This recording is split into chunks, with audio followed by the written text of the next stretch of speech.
Hello, everyone, and welcome to Cooking and Baking When You Don't Have Everything That You Need. Today we are making some neko puchi gatoshi yokora?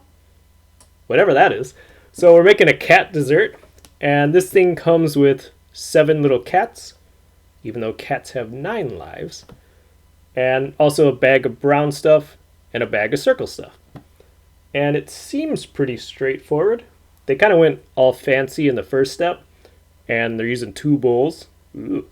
And one of the bowls is water, and then you add the circle stuff with some butter.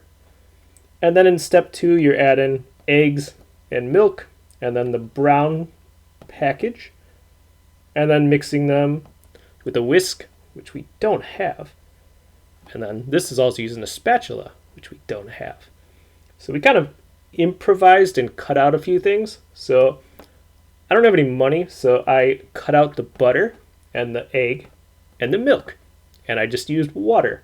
So I used 100 milliliters of water, and then I just put that, instead of the bowls, I just put it in a pot, and I kind of cheated and I used the spoon for the milk, a green one for Christmas, and I mixed everything on the stove.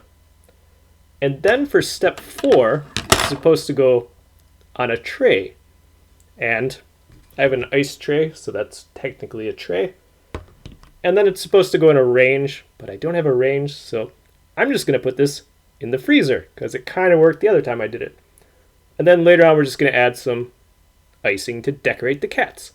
So, going to go put these in the fridge, and hopefully they turn out good. So that's all for cooking and baking when you don't have everything that you need. Merry Christmas.